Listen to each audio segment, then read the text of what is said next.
We're honored to have guest speakers Toby Lewis, CEO of Novum Insights, and Kirk Chisholm of the Money Tree podcast. Some light housekeeping here. This is being recorded, so obviously, we want your comments and your questions. Just keep that in mind. That we are recording this for posterity, for all time, as it were. And on some housekeeping notes, if you haven't already, take a moment and look at our BLS CPI poll results, which we published yesterday, or posted yesterday, rather, on the timeline. They show, I think, a little more than 1,000 people responded, that over half of our readers believe, at least at the moment, that the BLS CPI should be something like 4.5 down all the way down to 4.1. So interesting. Go up there, look at those results. They're obviously not all that scientific, but anecdotally, they kind of give you some market sentiment, at least among our readership. Again, this is being recorded, so do take that into consideration as you chime in. Also, there's a way for you to help us get more um, eyeballs on this conversation and help Truflation out by doing nothing more than just retweeting that we're now live on air. Get in here and come ask your questions to our pretty great panel. It's a big week in the financial world. Tomorrow, of course, CPI will be released, and then Wednesday, the Fed will meet and disclose whether they're going to raise rates. That means two Twitter spaces, including the one you're now listening to. And on Wednesday, June 14th, we're holding another at 9:30 a.m. again with some special guests regarding the FOMC, and that will include an advisor to the Dallas Fed. So don't miss that. Set your calendars.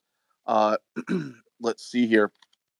We are having more people trickle in, and let's see. I'm getting them all up and running. So looks like we've got most of our guys and gals here. It's wonderful Nice to see you all.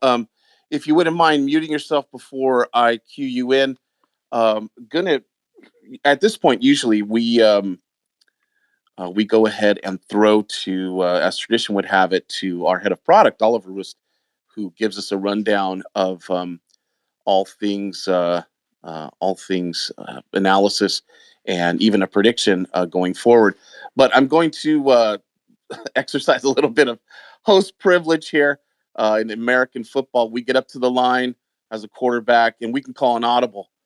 We can change things around, and I'm going to throw to immediately the head of data, Ivan Yelich, who is the man of the hour at the moment. It's been a wild month since we last spoke, gang. Eyeballs are popping. Truflation has got a lot of attention. Legacy media took notice. Pundits were getting just tons of questions, way too many to answer individually, even though we try. So it's a great time to have Ivan on, head of data for Truflation. So let me just simply ask, what about those numbers, Ivan? Have you been surprised by what's gone on? Well, let me just first of all thank you for hosting and preparing this great spaces. And honestly, those predictions that you shared are quite in line with the market that shows. And I think Oliver will go more into depth about what Truflation says, but the market consensus is between 3.9 and 4.8. And we can see that out of 1,100 votes that we got, 85% of them are within that range. So I would tend to argue that there is something scientific about those numbers. So let's see if we can find a way to use them in the future. But what's also quite surprising is that since the April the 1st, not only that we went, the Truflation numbers, of course, year over year are the ones that we are talking about. Not only that they went below 4%, they even broke the 3% barrier. And the latest one is 2.75% compared to what the latest from the BLS is 4.9. And that is a significant difference. But I will leave Oliver to go into more analysis what's happening there, but we can see already some markets are cooling down and starting to drop. But on the other hand, we do have some huge events across the world that are happening that could potentially cause a huge increase in some categories. So if you take a look at, for example, what happened with the dam collapse in Ukraine, that might have a Hmm. huge impact on the food prices in the future. On the other hand, we have the labor market that is still hot, and across the pond in Germany, we can see that uh, Germany has actually entered the recession, which is quite interesting. So those are the things that caught my eye in the past month. Of course, next to the SEC rampage on the crypto exchanges, but let's keep it related to the macro and the inflation this spaces at this point. Yeah, that's a nice segue over to our head of product, Oliver Roost. Crazy month. We've got the BLS CPI being released tomorrow. Oliver, what's your analysis at kind of comparing your data and at Truflation and what you expect to see maybe from the BLS tomorrow in their CPI numbers, which are of course lagging?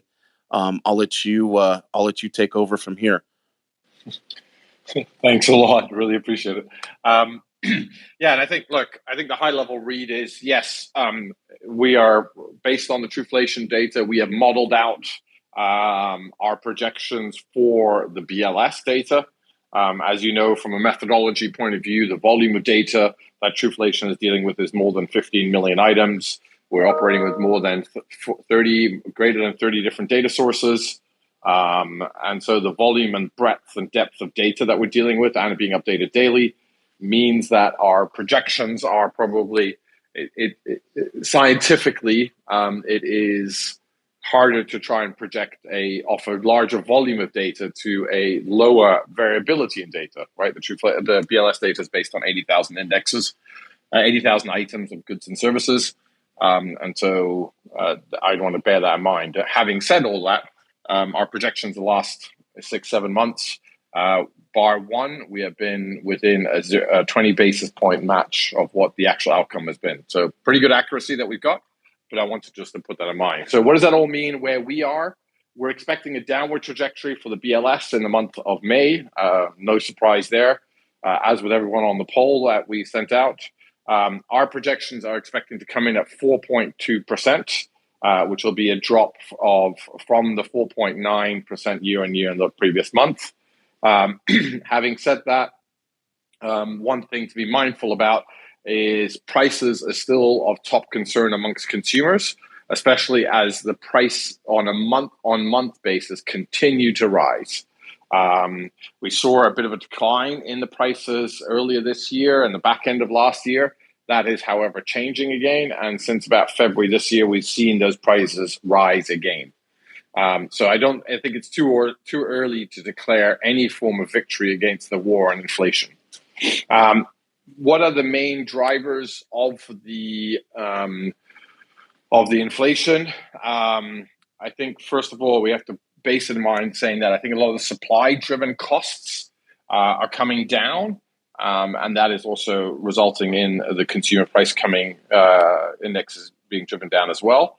I think you couple that with the demand for from a consumer perspective on purchasing products is also cooling down versus a year ago. Thus, it's no surprising to see the cost of goods only increasing 1.4%. If you compare that against the cost of services, they are rising 4.8% year on year. And again, that's partly driven, as Ivan mentioned earlier, the hotness or the market of the labor market, which is really hot. We have an unemployment rate of 3.7%, and we have wages increasing 5.6%. So what's driving this downward trajectory of prices? Look, in particular, it's a lot of, as we mentioned, a lot of this is in the goods category. One of them, particularly in food. In food prices, we saw in the May a deflationary environment of 0.7% in May. However, early signs in the first couple of weeks of June, we've seen those numbers climbing up again, but not significant, not that much. But still, we're in a deflationary environment in the food category, which is something very unexpected. We're also the other area where in the food category we're seeing a significant decline in particular is food out of home, right? And again, no surprise to see food out of home dropping because people are increasingly buying the food grocery items and items from the retailers to take home. And as a result of that, you're out of food. If you're under some sort of budget constraints as the economic falters or is wobbling, that would be a normal trajectory that we eat less out of home as we continue to be more economic with our data sets, with our income, and our expenditure behaviors. Other categories that are seeing a downward trajectory, utilities, again, in part driven by lower usage of utilities in the summer months versus the winter, and also energy commodity prices holding or declining. The third aspect is gas prices, which we're seeing around a 1% month-to-month decline. And again, crude oil is driving that.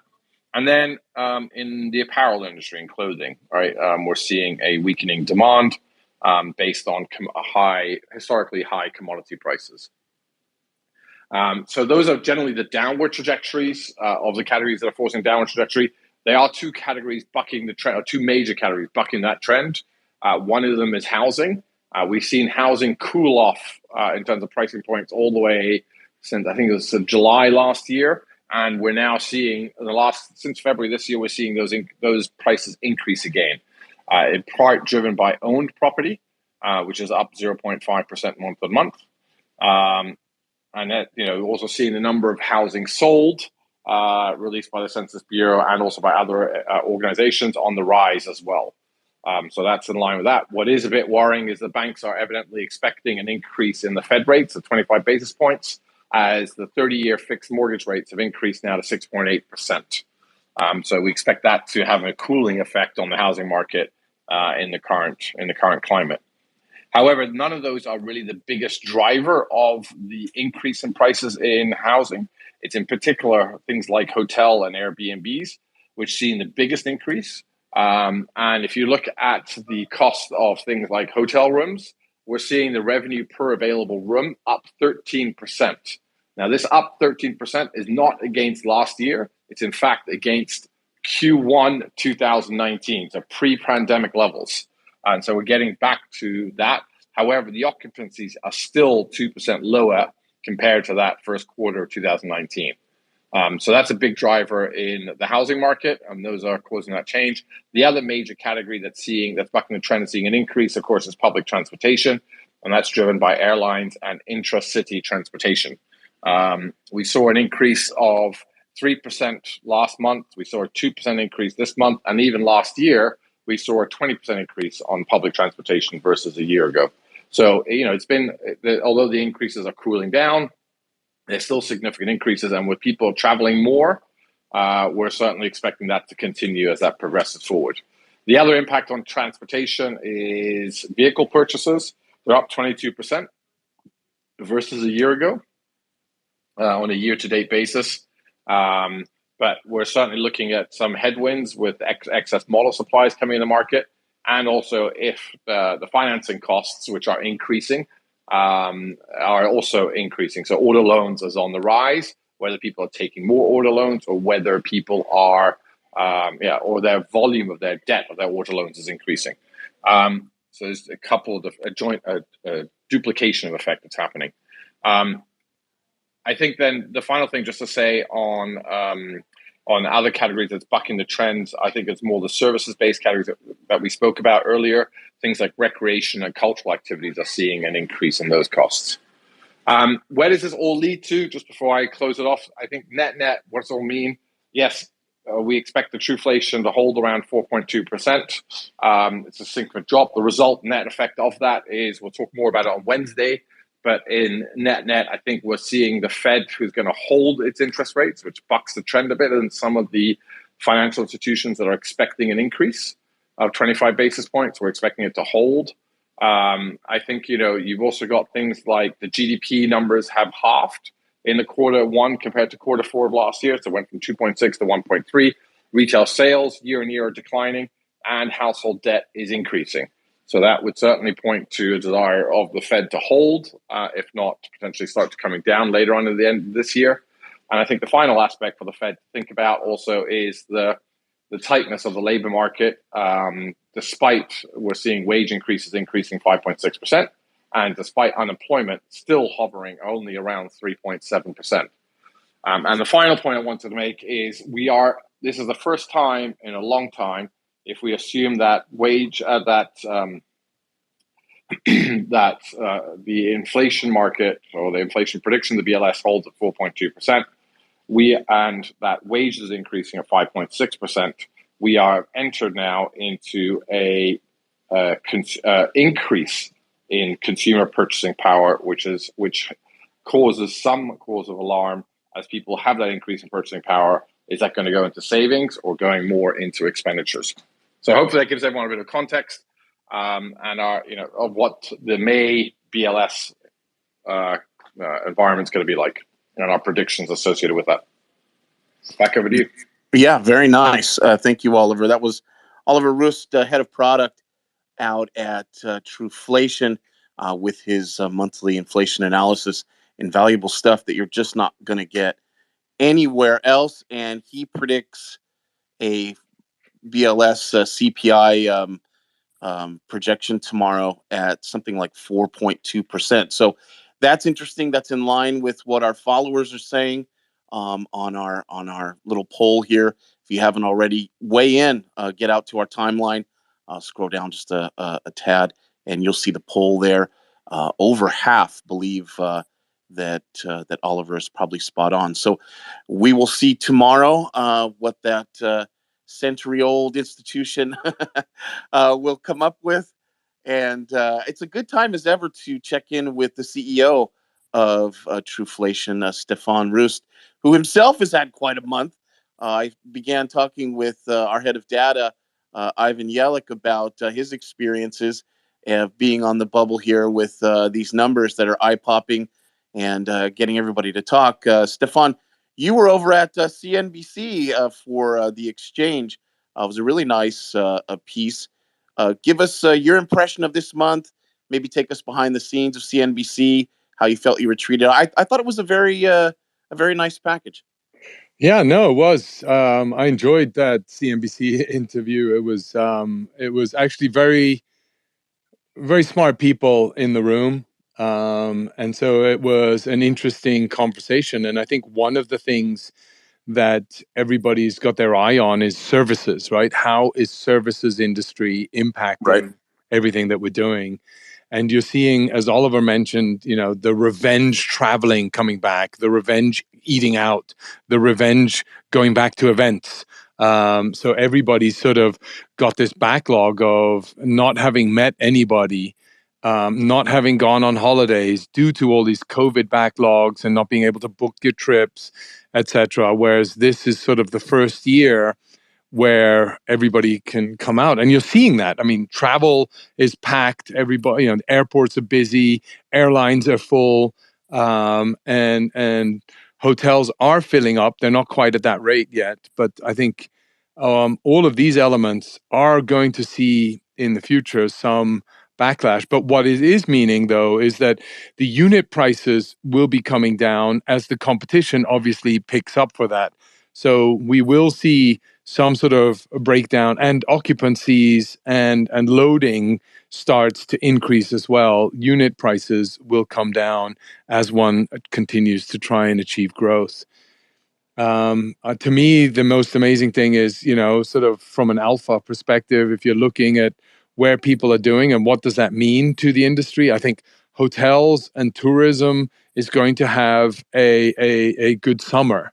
So if you're looking for alpha, Airbnb should be doing pretty well as well. Not investment advice, of course. Yeah. But yeah, I think those were interesting aspects. So where's the services industry going? I think as we're all pretty much in consensus that interest rates going to come down. I think the market consensus is around 4.1. We're slightly above that. But you never know, because the Fed is working, or the BLS is working with some opaque numbers, not always transparent how they calculate it. And 9 times out of 10, if you go back every single month in the last 6 to 7 months, you'll see a revision of the latest of the previous numbers as well. And of course, Yeah, that was wild. Yeah, I saw that. That was wild. They just revised all those job numbers. right? Yeah. And so it's like they just revise them, and it's like nobody talks about that. You have to actually go back and have a look at what it means, and how that's actually changing. And so that's another interesting aspect to everything. But we've seen inflation come down significantly over the last couple of months. Sort of it started, I think, according to the BLS, at least, not according to Truflation. They had the highest peak at 9.1 a year ago, in June. And you're then adding on top of that, let's say the forecast of 5 last month. You're looking at nearly a 15% inflation rise, 14% inflation rise, right? Yeah, it's still a significant hit, and you're seeing repercussions right now. So you're seeing union workers at the coastal shipping container yards ask, sort of the load is starting to stack up as disputes between the union and therefore wage increases is beginning to take an impact again. So the load on containers in LA, for example, is just growing. So they're processing less, they're moving slower, which again will result in, and how will that impact inflation further down the road? I think not for this outlook, but for inflation further down the road. Yeah, this inflation talk is deeply personal. That's something that I think we can often miss as we look through these static data, or not static, but these 2D data. That for, I think, a lot of people, it's where you are and how it hits you, regardless of the trends. By the way, for those listening, we want your questions. We've got a terrific panel, and I've yet to formally introduce our expert guest, our honored guest speaker here. So before I do that, take a moment to follow, if you haven't already, at Truflation on Twitter. Retweet if you wouldn't mind. That'd be super nice of you, to get more people listening and get some more ears and eyeballs on Truflation. And as Stefan kind of, you know, very diplomatically hinted at, we don't have the luxury of going back. We're on chain. Everything's transparent here. We don't have the luxury of going back and revising numbers and go, oh, see, we were right all along. So we're out here without a net. We're giving the government competition, and that should be worth something to you, right? Make sure you're amplifying and appreciating the work of good folks like Truflation. Of course, I'm biased, but without any further ado, we have a pretty incredible guest speaker today. It's Toby Lewis of Novum Insights. With all that's been said here, Toby, what say you about where you see the numbers, the tea leaves, and what may happen tomorrow? Yeah. Well, so firstly, what an incredible piece of analysis, the Truflation team. I think it's extremely interesting, and I guess in some ways I listened to the kind of summary that Oliver provided of where you're seeing the numbers. I think there's a degree of hope there, right? That sort of people's wages are going up. You've got some of the I guess some slowdown in the inflation by the looks of things, but it seems choppy waters, but maybe will. I know a lot of people that have been struggling to deal with the fast rise in interest rates combined with inflation and GDP slowing down. I mean it's a pretty nasty economic set of conditions for anyone to be dealing with. I guess from my perspective, at Novum, we're very much looking at data around the blockchain crypto side. Which has been a really interesting kind of parallel world that has, as I think people have got a lot of, I think, just distrust in the inflation numbers, in how say the Fed is acting, and how the Treasury is being managed. Right, I think there's a lot of confusion, which I think does drive the demand for organizations like Truflation, which look to try and challenge and ensure that we're getting the best information that is possible. So I think obviously on the crypto blockchain side, where I spend most of my time, we're in an extremely controversial period. You've seen a kind of full-on assault by the SEC towards the Binance and Coinbase, which I guess is the two biggest organizations in the crypto space. So sorry about that. So the I think that the that's clearly been a major issue, and what's interesting to me is that the prices of Bitcoin and Ethereum have remained relatively buoyant. So looking at it before this call, it was sort of approaching 26,000 for Bitcoin and around 1,700 for Ethereum, and so given the kind of, I guess, the prism I'd see that linking it back to inflation and the macroeconomy is I think there's just a desire for people to move outside of different systems and look into that in different ways. So.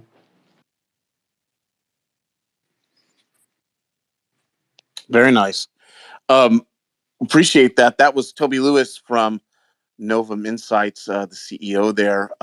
Just an all-star panel, and on that idea, we're waiting for Kirk Chisholm of Money Tree Podcast, and really, I believe this one is all my fault. I thought I had sent him the link. So if you know at Kirk Chisholm, could you ping him, please, and get him on here? I think he was listening for a second, and just kind of send him the link, and we'll see if we can get him up here. But again, if Elon has trouble with Twitter Spaces, I can have trouble with Twitter Spaces. So in any case, sorry about that, Kirk. Hopefully, I will see you in just a second, and we'll get you up here and to give your insight as well. So thank you again to Toby Lewis of Novum Insights. He's still here, by the way, as our CEO Stefan Rust of Truflation, our head of data Ivan Yelich, and head of product Oliver Roost. All of them here to take your questions. What say you, listeners? What are your questions? Do pipe up and raise a hand or request to speak, and I'll move you to the front of the line. There is nothing to tow here. We don't really have a dog in the fight other than the data. We have as many Truflation hawks inflation hawks rather, as doves on the team. So come on in and have your say, whether you agree, disagree, what you think the analysis is. Any questions? This is a rare opportunity to get your questions on inflation answered personally. We take all comers, and do remember you are being recorded. So if you want to keep that in mind. Lastly, we of course this week, because it's such a big week, are going to hold another Twitter Spaces on Wednesday with some guest speakers regarding the FOMC and whether, based on this information released tomorrow, the Fed will raise rates. And we have an advisor to the Dallas Fed coming on as well to help us work that out, among some others. So we'd love to get your insights, your questions there too, but also if you just want to hang out and listen, that's good as well. So kind of harkening back to I guess the earlier idea, which is that this is deeply personal, and through all the maze and analysis that some I guess some people can see inflation as relative to where they live and what it means for them in their personal situations, especially in a country as spread out as the U.S. We see it all the time in our social media feed with people just going, "I can't believe that," or "That definitely corresponds to what I'm seeing," and these are heady times for anybody. It does look like I've finally managed to bring Kirk on here from the Money Tree podcast. We are honored to have you. Sorry, brother, for all that. I'm not exactly sure what happened. I blame it on Elon Musk. Totally, Elon. But so go ahead, Kirk. I was vamping there for a second. Not sure what you've heard, but Oliver is pegging his prediction for Truflation at about 4.2. Our community is saying anywhere from 4.5 to 4.1 for tomorrow's lagging indicator. What's your general sentiment? Yeah, I try not to stick to the hard numbers because I think we're all here just taking guesses. Because at the end, I think you should add Kirk as a speaker. Can you hear me? I see he's listener currently. Can you hear me? No, I can hear Kirk. Oh, Kirk is going. Yeah, I'm here. Okay. Go ahead. Yeah, no, as I was saying, so I think one of the challenges is, your site's great, by the way, guys. I love Truflation. I think it's definitely an improvement on the government data, which I guess doesn't say much, but still, I think you guys do a wonderful job. So thank you.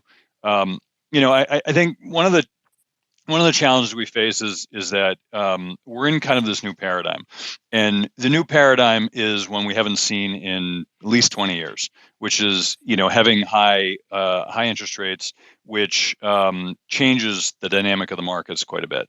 And if you look at the inflation rate, which I would argue is probably in the low fours when it comes out, and I think it's going to do wonders for the media. They're going to say inflation's dead, it's gone away. However, the challenge is if you look back in like the 70s as an example, when we did have really high inflation, one of the things that really was a hallmark of that period was mass confusion. And mass confusion is effectively that people don't really understand where the trends are going. They don't really understand the impact of high interest rates and high inflation on the markets.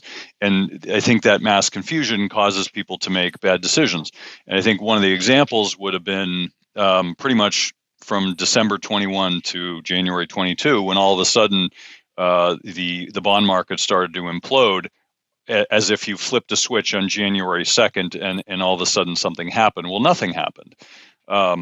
You could have been investing in fixed income the day before and you wouldn't have known the difference, but all of a sudden there's a big change. So I think one of the challenges we face is that the markets are not reflecting the reality of some of the fundamentals. And, I think if you look at interest rates, people have been saying for the last, say the last 12 months at least, is that, it went from being transitory and now it's, interest rates will start going down shortly. And if you look at the bond yields, especially U.S. Treasuries, under 1% you get 5%. I'm sorry, under 1 year you'd get 5%. And now that's stretching out. And I think one of the things that's going to happen that people aren't predicting, but in my opinion, will probably happen is we're going to have low interest rates for a lot longer than. I'm sorry. I don't know. This is an early morning for me. For some reason, I can't talk. We're going to have higher. Welcome to the club. There's something about this Twitter thing is screwing me up. I didn't bring my sync. So I think what we're going to see is higher interest rates a lot longer than people expect. So back in 2008, one of my predictions, we would have lower interest rates a lot longer than people think. And I think right now we're going to see higher interest rates a lot longer than people think. Because think about it this way. Let's just forget the numbers for a second. Just think about this logically. Okay, we have approximately 5% in short-term U.S. Treasuries. The longer end, this is kind of creeping up. But let's say it's 5%. You have relatively low unemployment, even though that's coming up a little. You have declining inflation. and you have a stock market which seems to be like everything's fine. So what is the incentive to drop the Fed funds rate? Well, there isn't any, not at the moment anyway. It doesn't seem to be impacting the economy in the way that people would have expected. I don't think that they're going to raise rates this time, although we'll see.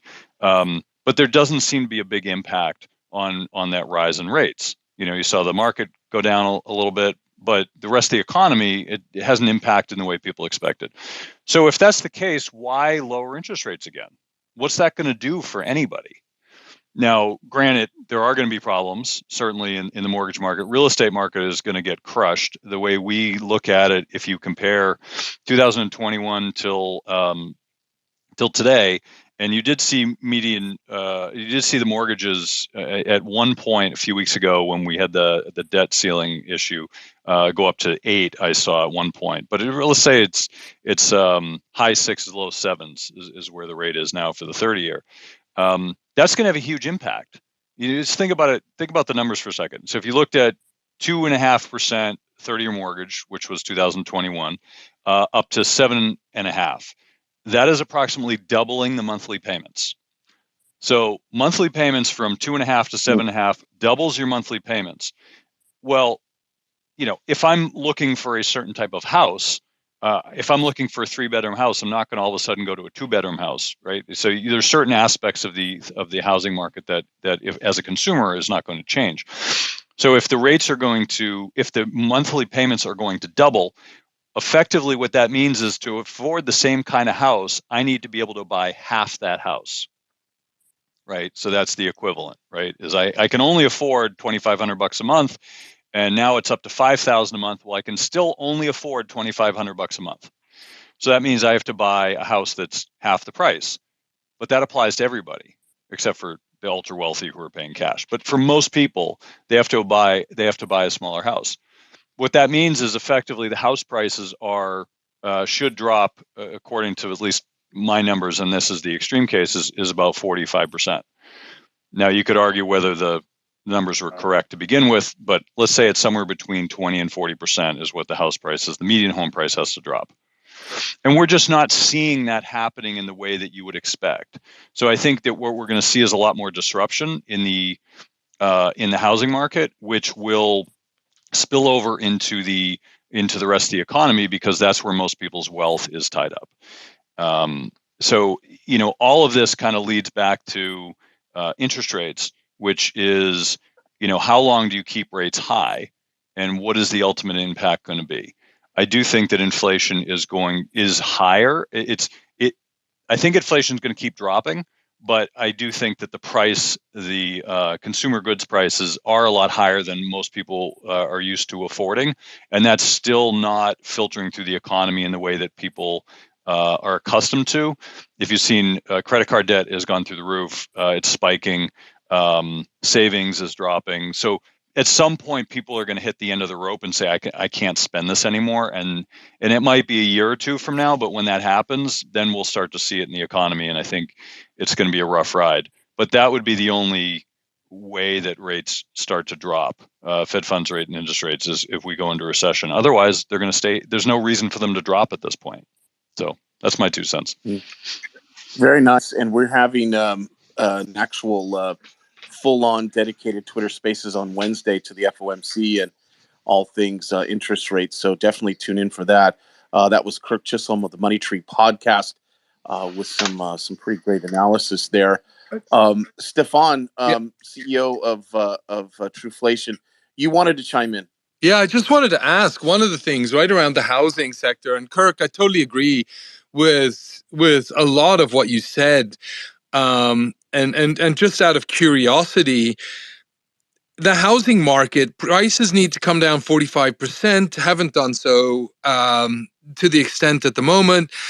However, at the same time, has there been migration of housing demand moving away from urban areas? Because I can't afford a 3-bedroom apartment that I need in downtown Austin, for example. So I'll go outside and move into rural areas, or I won't be in Silicon Valley. I mean, I'll move up into Napa or something instead of being down in San Francisco.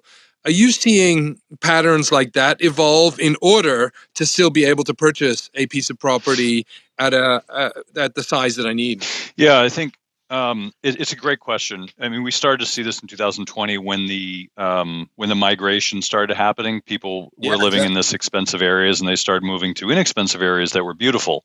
Like Silicon Valley was moving to Lake Tahoe in Montana. And why wouldn't you? If you could live anywhere, why not live exactly where you want to live? So that's still happening. New York, California. I mean, the east and west coasts are definitely problematic, and the migration's still happening. And it's not just prices, but it's it's politics, it's pollution, it's just forget the politics for a moment. But I think you're just starting to see people don't want to live in these places. They lived because they had to, and now they're moving because either they can't afford it or they want to. And I think that's trend's not going to change. I mean, you have certain areas like Arizona and Florida, they're really expensive, but you got a huge part of the country that's not all that expensive. And I think the migration is going to continue. However, there's only a limited number of people who can pay cash. So I don't want to, people in any given year, 5% of the market, the real estate market turns over. Right now, you've got, I think, 12 million homes that are owned but vacant and 660,000 that are on the market. So you just have people that just aren't moving because they can't. So they're just going to stay. And that just means, you're not going to get an accurate pricing mechanism on the real estate market. And that's going to cause people to say, oh, it's not dropping. Well, it's not dropping because no one wants to sell and no one can afford to buy. So they're not meeting at the middle, which means that you're getting this discrepancy in pricing. You are listening to Truflation.com's inflation analysis ahead of the BLS CPI release tomorrow. And that was Kirk Chisholm and CEO Stefan Rust chopping it up there.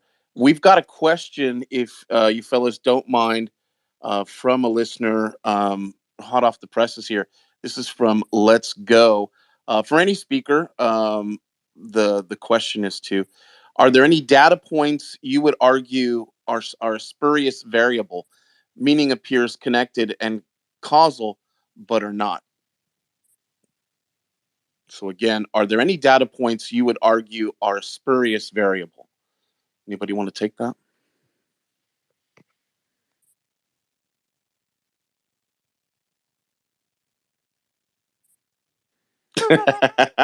I'm going to assume that's a no. No. We have no spurious variables here. Yeah, so just to tap in that, I mean, do we have any, I guess from spurious, you're referring to non-causal relationships? Sounds like it. And if that's the case, no, right? I think a lot of the correlation indexes that we got, we do analysis that looks at the sort of core leading indicators of our categories. And that could include, as Kirk mentioned, it could include things like the fixed mortgage rates and look at that over time and how that's affecting demand and prices. It could be housing supply coming on the market, and that could also then have a look further. So a lot of the data sets that we model out and we interconnect is very much looking at causality data, but that causality data is not included into the index. So the index in its own right is arbitrary, just purely pricing data. But we do look at prices of goods and services, but we do look at the causality of alternative indexes on our pricing data set.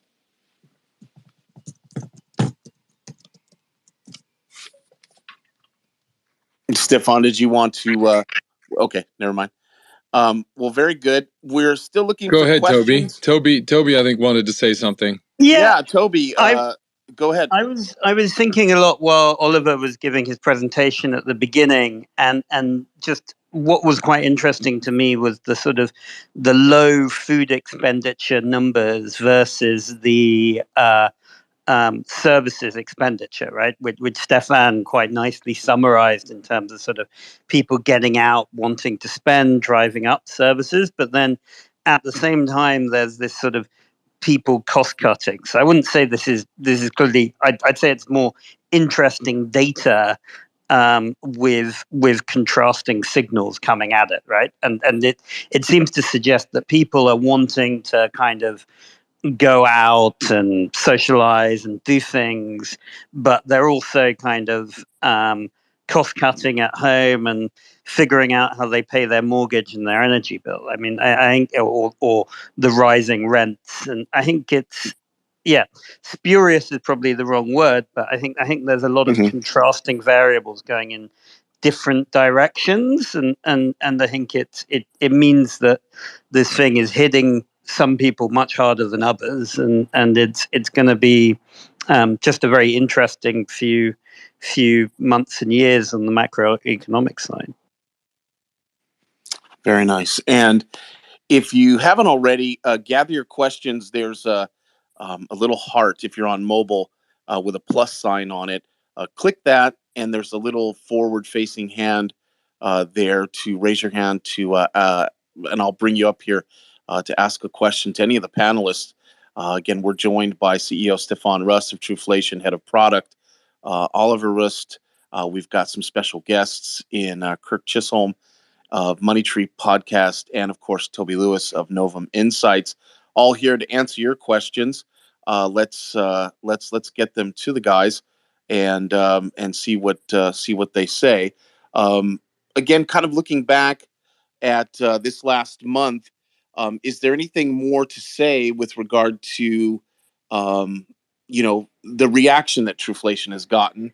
Has it been surprising? I figured you've been doing this for a while now, so it kind of is so much dust or dirt on your shoulders, you just kind of brush it off. But have anybody been taken aback by the just by the eyeballs popping and people just kind of in disbelief in some cases? I see in terms of the social media reaction that more of the market is coming to kind of, even if they're inflation hawks, sort of begrudgingly accept that Truflation may be on to something. And what are you seeing in terms of what you're hearing? Because I'm assuming if you work for Truflation, that you probably get an earful one way or the other. What has your month been like? Have you been seeing or hearing people kind of coming more over to Truflation, or is there still resistance, or somewhere in between? Yeah, I mean, we see a lot of adoption at Truflation. We now have 3,000 daily active users for a topic as I don't want to say as exciting as inflation or economic data. It's not your Tinder site yet. But how do we make it interesting? And I think one thing that we are surprised by is the fact that inflation is still a topic 1 year in, and we're still talking about inflation. We're still hyper engaged in the topic, and largely due to the fact that it's highly correlated to interest rates, which takes liquidity out of the market. I think we're going to see a lot of liquidity erase in the market due to the increase in debt ceiling, T-bills going onto the market with really high yields on that. And money market funds are going to be allocating their liquid cash into T-bills where they earn a safe 5% yield on those T-bills. So, I mean, what does that mean? How does that impact inflation? That's what we're all talking about. That's why we're here, and that's why we built Truflation.com to actually make and bring a lot of these visibilities to shine and to rise. You can see now at Truflation.com/data all the other data elements that we've now brought to front, and we will be bringing into the front end dashboard so that you can track macro predictions and futures as it relates to the cost of material and raw material. And I think Ivan talked about it earlier, the wheat. So, you saw the dam in Russia break, wheat prices, which until because of the rise that it had the year before, once the Ukraine war broke out, since then it has come down 40+%. And after this dam hike, all of a sudden the price of wheat shot up. And what will that have in terms of impact on inflation? So just inflation's not going away, and Truflation ultimately can, sort of really help create more transparency and independence associated with how it's calculated, given the fact that we track 18 million items versus the 60,000 items that the BLS track manually versus us tracking it automated and written onto the chain, so we don't go back and edit it either. Yeah, a lot of that is overlooked, and when you said it a little bit earlier in the spaces that the BLS can go back and revise, I suppose that's better than carrying forward what they mistaken data points. But in essence, it kind of gives them a net, whereas Truflation is out there, it's got to get it right the first time. So that's important. And if you're in the financial world, it's time. 100 years, would you be wearing the same old shoes? In 100 years, would you be eating the same types of food? No. And so a new technology is needed to help better determine inflation rates and a new way of coming at economic data. And that's why Truflation is here. It's an upgrade. It's an important upgrade, and hopefully people will see that if they're not already. If you're just tuning in, this is our pre-BLS CPI inflation analysis ahead of tomorrow's official lagging indicator release. And we have a stellar panel that includes Stefan Rust, the CEO you just heard, Oliver Rust, head of product, and Toby Lewis of Novum Insights, CEO. Anything else to say on the matter before we close here? Anyone with some questions, now's a good time to get them in. Toby, do you want to just kind of give a quick plug as to Novum Insights and what it does? I suppose I should have asked you that earlier, but just in case, we'll give you a couple minutes here to plug. Yeah. So we've been a research organization focused on crypto and blockchain, and so basically look at data in trading in crypto and linked to sort of tracking every Uniswap pair, every Sushi Swap pair, and then been investing on the back of that data. So the obviously, like what Stefan, Oliver, and Ivan and the team you've been doing at Truflation is truly fascinating. I've had brilliant talks over the years, I guess, of sort of how the discontent around inflation and is a driver of crypto, right? So when I'd known Stefan for many years before, and when you started setting this organization up, I thought it made a ton of sense, sort of coming from, I guess, some of the drivers for why people want to get into crypto, because I guess there's just a feeling of economic unfairness and sort of being keen to reform. So I guess I'm here more out of just interest in the topic and to debate some of the trends rising out of inflation. But I think we're going to see we're going to see a lot of very interesting things. I think we've seen very interesting patterns of behavior change, right? Because and I think because of some of the economic numbers, I mean, due to the cost of living, house prices, that kind of thing, you could argue that drove a lot of interest in the kind of speculation from the sort of 20 to 40-year-olds and how they started playing the economy, which in turn drove some of the sort of meme stocks and crypto and these kind of things. And then I think you're seeing new rails be put together. I think it looks to me like Truflation could be a really interesting reforming organization tackling economic data that not many people trust. Yeah, the crypto I guess side of things doesn't ease its or rear its head much in our day to day, but it's starting to, especially this last week with some of the regulatory crackdowns from the SEC, and we sort of alluded to that, and how maybe in the future it might be something of a hedge, and it was interesting to see the response. There's definitely an appetite for it. Where it goes, no one can really say, but that's a great point, and that was Toby Lewis from Novum Insights. Go ahead and give him and Novum a follow.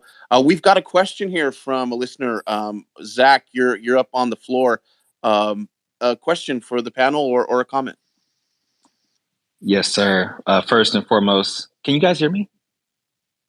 All good. You're loud and clear. Okay. First and foremost, thanks for creating Truflation. It is groundbreaking. I have a two-part question as it relates to PPI. How long do you think it would be before we are able to see real-time PPI data on Truflation? And then the second part of the question is, how long do you anticipate it'll be before you have global data such as global CPI, global PPI, et cetera? Great questions. Go ahead, Oliver. Yeah, just a short, quick answer on that one. PPI, we're looking into it right now.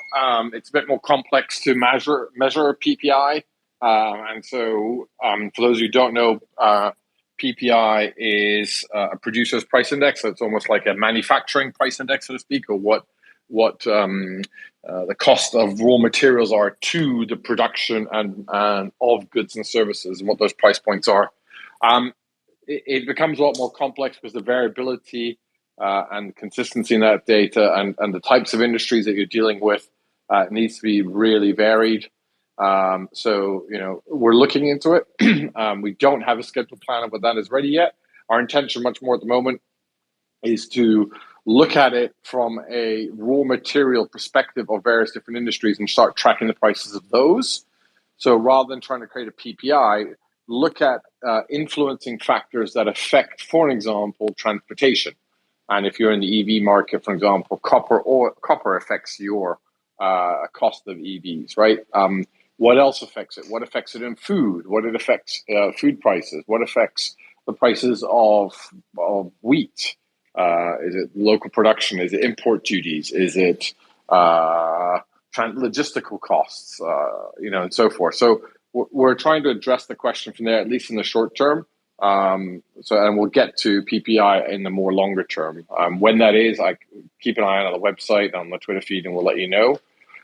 With regards to the second question about expanding globally and geographically, we've currently been focused on the US. Initially launched out, then we launched out the UK. The community sort of asked us to dig deeper into the US by the metrics that I was just outlining previously. And then our focus will be to go back on the international footprint. There's a lot of interest for some of the bigger European markets and also some of so things like Germany, Italy, but then there's some high inflationary marketplaces like Argentina, like Turkey, or even some markets out in the Far East like Japan or Australia and so forth, which might not have a very recent update measure. So, for example, in Australia, the inflation index is only updated every quarter. So if we think the lag in the US and the UK is only a month, 3 months out of date, but they only update it once a month. In Australia, they only update it once every 3 months. So it's going to be even bigger. So that's the plan at the moment. I think one of the next most likely market, we did explore markets like Canada as well. I think the next most likely market is going to be somewhere in Europe and then one of the bigger economies of Europe. But again, keep an eye out on the website and on our Twitter handle or Telegram, and we'll announce everything there in due course. Well, thanks very much, everyone, for listening to Truflation's Twitter Spaces on CPI inflation analysis ahead of tomorrow's BLS release. Tune in just 2 days from now on Wednesday, where we take on the Fed. The FOMC and really what they're going to do with the information released. Maybe they have an eye on Truflation as well. Will that inform their decision making? What will the Fed do? Tune in on Wednesday. We have some great guest speakers, including Omar Yahia of Matter Labs, and of course a Dallas Fed president advisor. So it should be a lot of fun and very, very, very insightful. Thanks again, everyone, for tuning in. We do appreciate you. If you have questions, you can still get them to us. Just add us on Twitter, and we will ping the appropriate person to respond to you. Thanks to the panel. Thanks very much to our honored guest, Toby Lewis of Novum Insights, and Kurt Chisholm of the Money Tree podcast. Do give us a follow. Get out to Truflation.com. Sign up for our premium products. They're really cheap, and they're not going to be cheap for long, and you won't find that data really anywhere else. Go and get to that black button, click it, and subscribe. Obviously we're a much better deal than, say, Bloomy Terminals and so on. So do get out there and look at that premium product. Thanks again, everyone. We do appreciate you. And we will see you Wednesday, 9:30 a.m. Eastern, right here on Twitter Spaces. Take care.